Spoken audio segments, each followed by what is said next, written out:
Mag-isa na ang kalaban nila Ramon at Tanggol ngayon dahil ito sa kanilang mga negosyo, pero mas lalong lumawak ang kanilang puwersa ngayong iisang grupo na sila, at dahil sa diamanteng hawak nila mas madadagdagan din ang kanilang mga kaaway.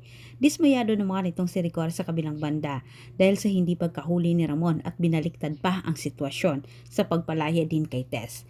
Wala nang tiwala itong si Rigor sa dati niyang mga kasamahan. Anya nito, siya na mismo umano ang kikilos para hanapin ang mag-ama.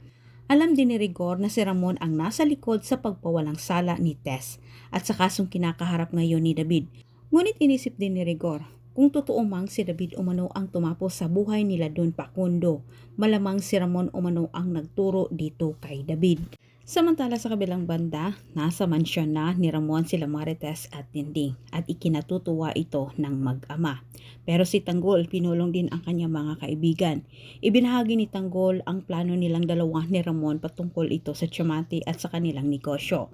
Hindi naman ito nagustuhan ni Divina sapagkat nais ni Tanggol na ipahawak umano sa kanyang ama ang nasabing tiyamante para masigurado nila na hindi ito mawawala. Ngunit walang tiwala itong si Divina. Nais niyang siya ang humawak nito, si Tanggol pa rin ang masusunod. Pero napapansin naman nila Inting na kinokontra na ni Divina ang mga desisyon ni Tanggol. Dahil kay Madonna naman, napagtanto ni Tanggol na si David ang pumatay kay Camille dahil magpakasal ito kay Catherine at makuha ang mga kayamanan ng mga kabalyero. Tinatanong ni Tanggol kay Madonna kung wala na bang ibang natitirang kamag-anak umano ang mga kabalyero. Gustong mangyari ni Tanggol na ibalik ang mga ari-arian ng mga kabalyero na hindi naman umano niya kinuha. Sa pagkakaalam ni Madonna, wala nang natitirang kamag-anak itong si Facundo. Tilang maranasan na rin ni David ang piitan na kung saan siya'y pinabantayan ng mahigpit ng mga lispo, utos ito ng bagong hippie na kaibigan din ni Ramon. Wala nang lusot itong si David. Inaamin na niya ng tuluyan dito kay Rigor na siya nga ang tumapos sa buhay ni Don Facundo.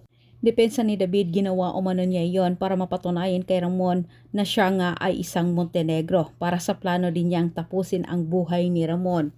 Paano rin kaya matanggap ni Rigor kapag malaman din niya na si David din ang tumapos sa buhay ng mag-ina nitong Camille? Habang nabuo ang pamilya ni Tanggol, ang pinapangarap ni Ramon ang siyang pagwasak naman sa pamilya ni Rigor.